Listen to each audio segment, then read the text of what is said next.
Hey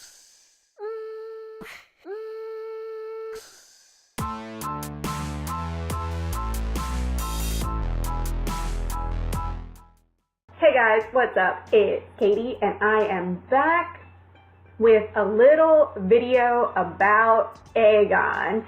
So this character, I have him as a 3-star. Of course, he's pretty cool looking, armless and all. Well, one arm. He's a lot of fun to play with, but to be honest, I'm not so sure how practical he is going to be. I mean, he looks cool and he can do some pretty awesome things, but basically he relies heavy on his combo and storing your combo, which, you know, works out pretty well if you can keep your combo up. So he's kind of like the poor man's Star-Lord. So anyway, this is him. So let's go ahead and take a look at some of his stats, shall we? Okay. So his attack is 534 as a 3-star, so it's actually on the higher end, which is, you know, pretty good actually. His health, it's about average at, you know, 6063, and, you know, I'd say that's pretty average for a lot of the basic champs. His crit rating is 0, and there's a reason for that, and it doesn't really matter, and you're going to see why here later on about how you can manipulate with his combo meter. So now, once you get a crit rating, his crit damage is 650, which is again about average with all the champs. He has pretty much little above average block proficiency at 3289, but his armor rating is also, you know, pretty average. So let's go ahead and take a look at his signature ability, and this is where he really shines. And this character, ＨGON, needs to be awakened, and he needs to have a high sig level. So unduped, useless. All right, so his signature ability is this relentless attack, and basically you can carry your combo meter in between fights. Now, not your full combo meter. You can take a percentage of it. So he carries a persistent charge with him. And the way this works is the higher his sig level is, the higher the percentage he'll carry over. So right here, I have him at about a sig level of 30. He can carry over 40% of his combo meter. So that means every 100 hits that you take, and you take those 100 hits, you'll take 40 of those into the next fight.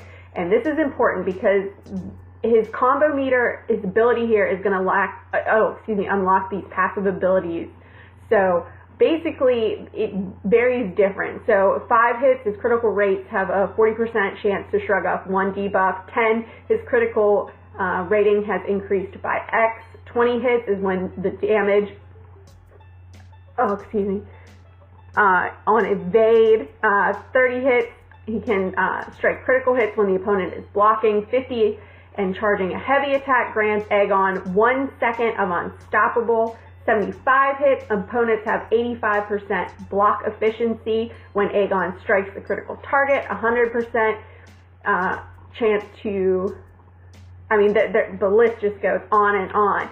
So 150 hits, seconds of, he gets true accuracy. You can see basically, as the combo meter goes up, the critical hits start causing different things for both you and your opponent. Now, the big one here is 300 critical hits, and this grants a Fury buff, increasing all attacks by X for 1 second, and this can stack up to 3 times. So if you're very aggressive, you can pretty much keep all of these 3 Furies going at once. And then at 500, you've got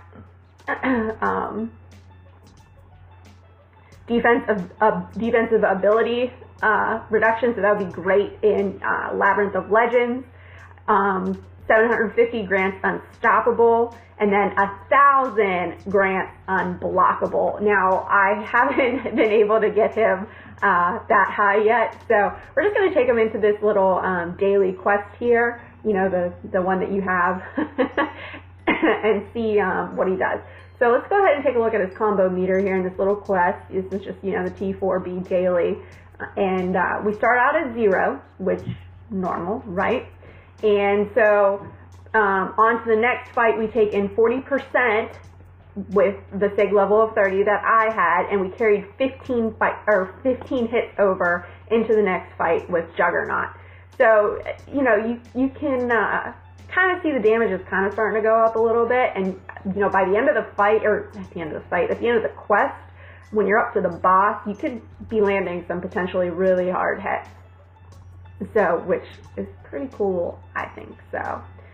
Okay, so now we've moved up to the rocket fight here, and we're off to 26 hit on our combo meter. So, you know, okay, so we carried over 26. So what happens if you die? Well, you carry over the percentage of the last combo that you had. So, okay, let's say you had 100 hits, you died, so you would go ahead and, of that combo, you would take in 40% of that. So you would take in 40 hits. Okay, so now we're at the boss here at the end of the T4B, and we've stored in our combo, and we've stored 40% of our hits from the beginning of the quest, because I didn't die.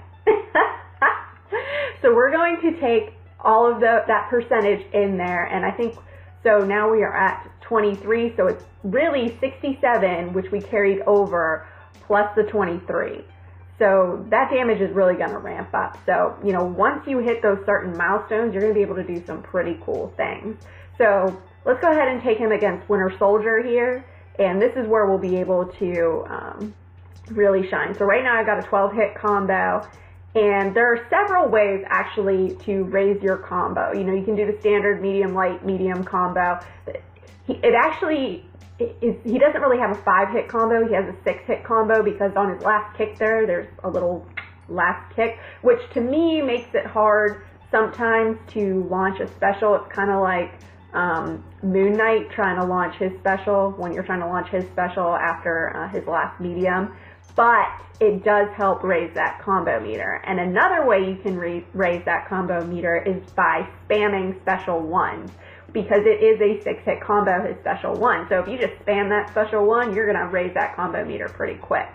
So that's what I'm actually doing here. And if you wanna just do plain damage, his special 2 does a much better job at, I wanna say damage control, damage output, there we go. Plus it does kind of have a little bit of a bleed on it at the end.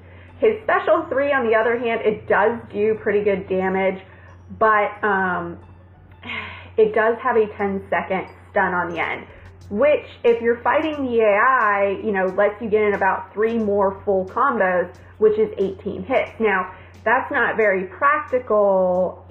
Well, it's practical here, but it's not very practical when you're fighting where they can launch a special 3, because that's active, and chances are you could push them to a special 3, and that could be the end for you. All right. So now I just fast forward a little bit, we're over 100 hits, so you can see the damage start to ramp up. It doesn't ramp up nearly as good as Star-Lord's. That's why I called him the poor man Star-Lord. Sorry. So now we're going to go ahead and fast forward into over 200 hits, and the damage is going up even higher. I mean, you can see he's critting a lot more, and the crits are, you know, between 500 and 600 here. And that's pretty decent. It's really not his sweet spot, though. This is where his damage really kicks in. I fast forwarded up to 300 hits, and so now you're going to see where the damage really happens. You can see every critical hit activates a Fury, and he stacks that up 2-3 times. So, you know, we're at over 300 hits now, and his damage is increasing significantly, and I think that's why this character might actually be really good if you have an awakened 5-star. You could bring him into Labyrinth of Legends with his synergy, which I'll talk about later, which is pretty cool. So, you know, he gets that ability reduction, so I mean, you could tear through magic in easy peasy. So, all right, there goes the special 2. You can see the little bleed at the end. All right, so here, we died. And I died at Winter Soldier with a 356 hit combo. And that was the last combo at the very end. So if I were to revive Aegon and come back into the fight, I would be starting out with a 140 hit combo, which is about 40% of the 356 that I died with at my SIG level. The higher the SIG level, the more percentage you're going to carry over. I think the max is 66%, but I'm not 100% sure on it, so don't quote me on that exactly. I mean, that just doesn't seem to scale that great with his signature ability, so that's kind of I think a little downfall of him. But like I said, so now let's say you got hit, right, but you still killed the other champ, but your last combo was 100 hits. You would carry over 40 into the next fight. You wouldn't carry over, whatever, 140. You would only carry over the 40, which is 40% of the 100. Okay, so what do I think this character would be best used for? Like I said, he's definitely probably not good for war defense. I don't actually think he would be great at war offense either, unless you're going to bring him in with his synergy team, and we're going to take a look at that in a minute here. I don't think he would be good for short quests, because you really want to get that damage ramped up. Your regular questing, I'm not so sure, unless you would just use him the entire time and no other character. So again, I don't really know about that, unless you were going to use him, like if you were going to try Uncollected and you've got a 4-star Awakened and that's a little bit above your pay grade, hey, bring his synergies with him and go to it. You could definitely probably do that fairly easy then. I think the variant quest would potentially be pretty good for him. I think it would be interesting to see that done. I really want to see someone with a 5-star Awakened go through Labyrinth of Legends. I think that would be really cool to see. I want to see what damage he can do, how it gets ramped up, what it looks like over 1,000 hits. So, all right, let's look at his synergies. So we've got David and Goliath here with the champion. And with the champion, he gains a 20% attack increase while fighting a larger champ, and the champion has a reverse of that, so he gains a 20% attack increase with a smaller champion. With Prox, Angela, and Captain Marvel, he gains Furies. The good one here now is with Sentry, and it's not necessarily for Aegon. I mean, if he times a perfect block, he's guaranteed a critical hit the next hit. But this is with Sentry. This is where he's going to make Sentry shine. He gains a 200 critical rate and critical damage rate for each reality warp. So this is going to make Sentry OP, let me tell you. Okay, so I don't have an Awakened 4 or 5 star, so let's just go ahead and look at my 4-star here. Or my 5-star, excuse me. The synergy doesn't really work with a 3-star. But, where is it? Okay. Basically, for every reality warp, you raise his attack significantly. So, if you took Sentry, the champion, and Aegon into a quest together, Sentry would become a beast because he could gain these reality warps for beating champs, entering fights, and then every time he got, he would get 200% attack rate on top of his attack. Think about all of the damage that he could do.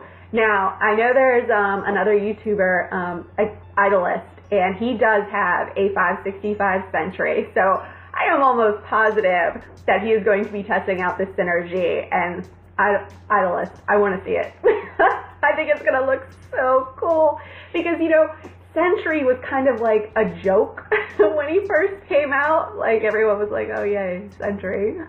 I mean, he wasn't a horrible champ, especially after they gave him the little buff, but he wasn't great either. So you bring in Aegon and the champ with Sentry, and oh wow, is Sentry gonna be OP? So my final thoughts on Aegon. I think Aegon is a fun champ. I think he's great to use. I like his animations. His specials look really cool. I just don't know how useful he will be. I don't think he'll be great as a defender in war. I'm not so sure how he'll be as an attacker in war. If you're going to bring him into war, you're probably just going to bring him in for his synergies with the champion and sentry, and probably end up just using sentry. So, but yeah, I still think he's a cool champ. He's a lot of fun to play around with. Please let me know in the comments below if I missed anything or got something wrong or, you know, whatever. So that's all that I have. If you guys liked what you saw and you want to see more, please remember to like and subscribe and follow me on Instagram and Twitter. Oh, and please remember to tell me what you guys think of ՀГОN. All right, guys. Bye.